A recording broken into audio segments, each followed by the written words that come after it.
सोना गाची की रातें पार्ट 40। शेरे ने नजमी से कहा कि वो इधर मुंह हाथ धो ले और खुद गोंदी के साथ दरख्तों की दूसरी तरफ चला गया। गोंदी कहने लगा, यहाँ हमें ज्यादा देर नहीं रुकना, थोड़ा बहुत खा पी कर हमें आगे चल देना चाहिए। मैं चाहता हूँ कि शाम होने से पहले पहले हम करनाफली गांव पहुंच जाएं।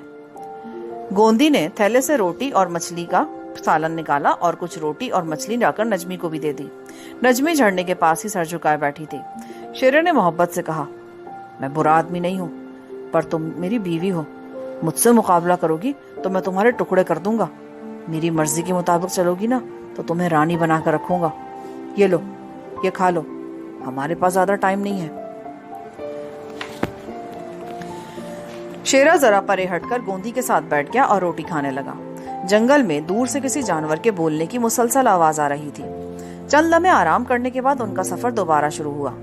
यूं ही चलते चलते वो घने जंगल से निकलकर ऐसी जगह आ गए जहां दरख्त दूर दूर उगे हुए थे और बाएं जाने पहाड़ियों का सिलसिला दूर तक चला गया था। फिजा में हब्स था। हवा में सागवान और देवदार के दरख्तों की हल्की हल्की महक रची हुई थी।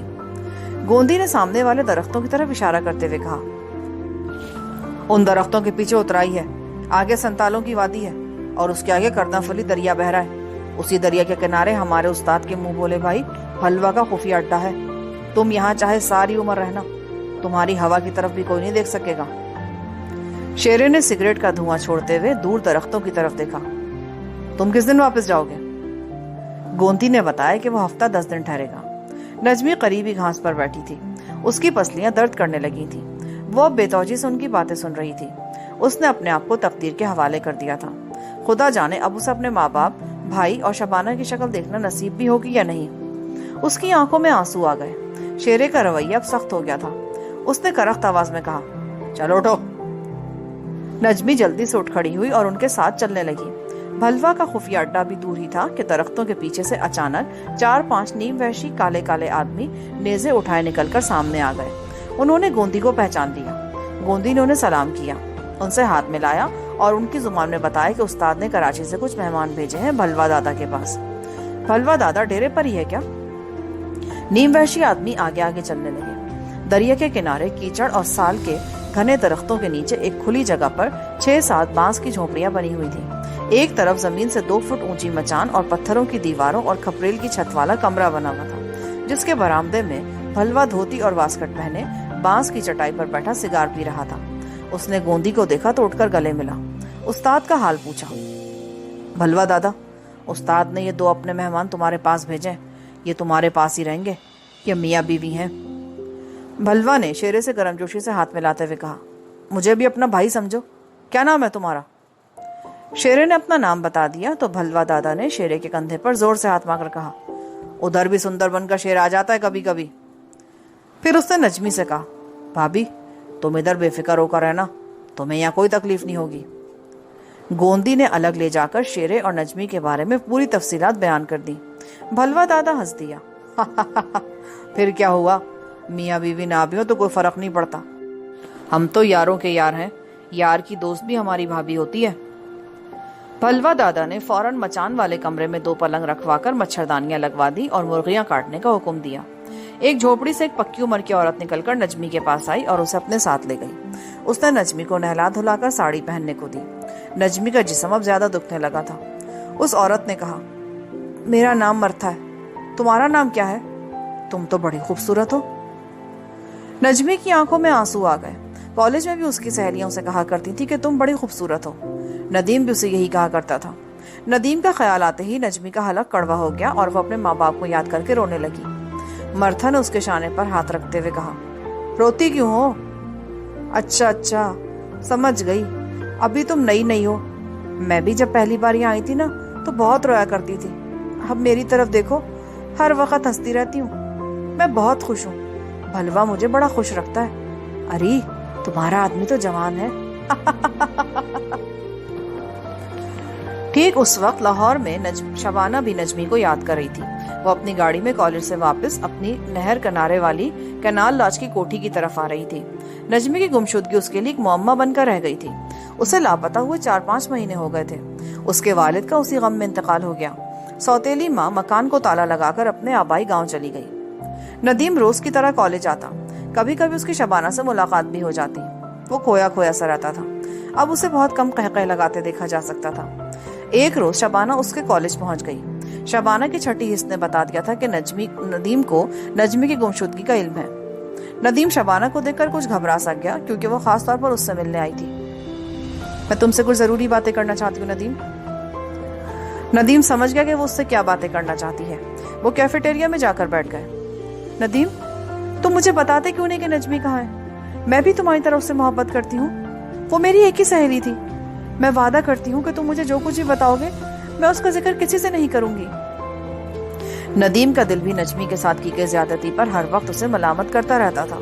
वो भी चाहता था कि किसी के सामने अपने दिल का बोझ हल्का करे, और शबाना से बेहतर कोई और इंसान उसके लिए मौजू नहीं था। फिर भी नदीम ने कसम देकर शबाना से वादा लिया कि वो किसी से कोई बात नहीं करेगी। फिर उसने शबाना को नजमी के बारे में एक एक बात बयान कर दी। शबाना तो उसका मुंह तकती रह गई। जब नदीम चुप हुआ तो उसने कहा, तुमने नजमी को तलाश क्यों नहीं किया? शबाना, मैंने कराची का कोना कोना छान मारा। मेरे दोस्त जमान ने नजमी की तलाश में कोई कसर नहीं उठा रखी। मुझे तो ऐसा लगता है कि वो किसी बर्दा फरोश गिरोह के हत्थे चढ़ गई है। और तुम अपने दोस्त जमान पर जरा भी शक करने को तैयार नहीं हो। मुझे यकीन है कि सारी स्कीम उसी के तैयार की हुई थी। नजमी को उसी ने गुम किया है। जरूर उसका ताल्लुक पेशावर बर्दा फरोशों से है। वो जराइम पेशा आदमी, तुम्हें उसके खिलाफ मुकदमा दर्ज कराना चाहिए था। खुदा के लिए ऐसा मत कहना शबाना, फिर वो ऐसा नहीं है। उसने तो मेरी शादी का सारा बंदोबस्त करा रखा था, और अगर फिर मैं उसके खिलाफ मुकदमा दर्ज भी कराऊं तो किस बिना पर? मेरे पास कोई सबूत नहीं है। शबाना सर झुकाकर गहरी सोच में गुम हो गई। अब तक नजमी ना जाने कहां की कहां पहुंच चुकी होगी। नदीम, तुम बुरा मत मानना, मगर मैं कहे बगैर नहीं रह सकती कि तुमने नजमी की जिंदगी ही बर्बाद नहीं की, बल्कि उसके सारे खानदान को तबाह कर दिया है। तुम्हें कोई हक नहीं पहुंचता कि तुम उसे घर से भागने के लिए कहो और फिर उसे भगाकर साथ ले जाओ। तो तुमने उसके साथ ऐसा जुल्म किया कि अब मैं तुम्हें क्या कहूं? नदीम ने भर्राई आवाज में कहा, शबाना बहन, मेरा ज़मीर हर वक्त मुझे कचौके लगाता रहता है। रात को नजमी का ख्याल आता है तो मैं उठकर बैठ जाता हूँ। मुझे एक पल चैन नहीं पड़ता। तुम मुझे ऐसा ना कहो। मैंने तो सिर्फ नजमी से शादी करने के लिए सब कुछ किया था। मुझे क्या खबर थी कि इसका ऐसा अलमनाक नतीजा निकलेगा। अब तुम्हारा फर्ज है कि एक बार फिर कराची अपने जराइम पेशा दोस्त जमान के पास जाकर एक नए जाविये से नजमी का सुराग लगाने की कोशिश करो। मेरा दिल गवाही देता है कि जमान को मालूम है कि नजमी कहाँ है, क्योंकि वो जहां भी है वहां से जमान नहीं भिजवाया है। नदीम खाली खाली नजरों से खिड़की से बाहर देख रहा था। फिर वो जैसे अपने आप में आकर बोला, जमान ऐसा नहीं कर सकता। जमान ऐसा नहीं कर सकता? वो कर सकता है। तुम सिर्फ 1 साल से उसके दोस्त हो। मुझे यकीन है कि उसी ने स्कीम बनाकर नजमी को गुम किया है। तुम एक बार कराची जाकर पता तो करो कि तुम्हारा फर्ज है नदीम। नजमी की जिंदगी की तबाही की आधी जिम्मेदारी तुम पर आयद होती है। नदीम कायल हो गया। अब उसका जहन भी इस तरह सोचने लगा था कि बहुत मुमकिन है जमान के किसी साथी की नीयत खराब हो गई हो और उसने धोखे से नजमी को अगवा कर लिया हो। उसे कराची जाकर जमान से इस अंदाज में बात करनी चाहिए। जमान की नीयत पर अब भी नदीम को किसी किस्म का शक नहीं था। शबाना, मैं इसी हफ्ते कॉलेज से छुट्टी लेकर कराची चला जाऊंगा और अस्तरेनो तहकीकात करूंगा। अगरचे जमान ऐसा कभी कर नहीं सकता, लेकिन ये काम उसके किसी साथी का भी हो सकता है। तुम मुतमईन रहो, मैं इस बार नजमी का सुराग लगा कर ही वापस आऊंगा। शबाना ने नदीम के इस अज़म को सराहा और उठते हुए कहने लगी, मैं अगले हफ्ते तुम्हें मिलूंगी। खुदा करे तुम नजमी को बरामद कराने में कामयाब हो जाओ। सुनो, अगर तुम्हें कराची पुलिस की मदद लेनी पड़े ना तो हिचकिचाना नहीं। कानून आखिर कानून होता है। पुलिस जरूर तुम्हारी मदद करेगी। शबाना वापस अपने कॉलेज चली आई। कॉलेज से वो दोपहर के वक्त फारिग होकर अपनी कोठी की तरफ रवाना हुई। जून के दिन थे। नहर किनारे पालपर के दरख्त हरे भरे पत्तों से भर गए थे। गर्म लू चल रही थी। अभी सावन शुरू नहीं हुआ था। शदीद तपिश की वजह से माल और कनाल बैंक की सड़कें पर पैदल चलने वालों से तकरीबन खाली थीं। नहर में जरूर कुछ लड़के छलांगे लगा रहे थे। अपनी कोठी वाला छोटा सा पुल अबूर करते हुए शबाना की नजर सामने अमलताज के दरख्त पर पड़ी। अमलताज के की शाखों से जर्द रंग के फूलों के गुच्छे लटक रहे थे। शबाना की गाड़ी दरख्त के करीब से गुजरी तो उसे अमलताज की गहरी गहरी खुशबू आई। धूप, तपिश और लू की वजह से अमलताज के दरख्त के गिर्द उसके जर्द फूलों की बसंती रोशनी से फैली हुई थी। शबाना ने गाड़ी गैराज में बंद की और दरख्तों के नीचे से गुजरती हुई कोठी के ठंडे बरामदे में आ गई।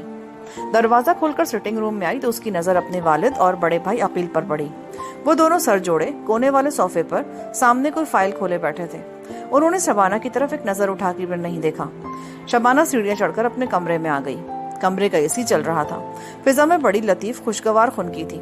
बाहर और अंदर की फिजा में जमीन आसमान का फर्क था। उसे ऐसे लगा जैसे वो सहराओं की तपती धूप से निकलकर अचानक किसी पुरफिजा ठंडे पहाड़ी मकाम पर आ गई हो। बाथरूम में जाकर उसने मुंह हाथ धोया, बालों में ब्रश फेरा, दूसरे कपड़े बदले और किचन की तरफ जा रही थी कि दूसरी मंजिल की राहदारी में उसे उसकी भाभी मिल गई। उसने कहा, खाना मेरे कमरे में खा लेना। खाना लग गया है क्या? शबाना ने पूछा।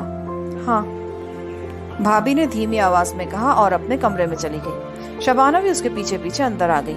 मेज पर खाना लग चुका था। भाभी कुछ चुप चुप सी थी। नीचे अब्बू और भाई भी किसी मामले में उलझे हुए लगते थे। यहाँ पर पार्ट 40 का इख्तिताम होता है। आगे कहानी सुनने के लिए पार्ट 41 समाप्त करना।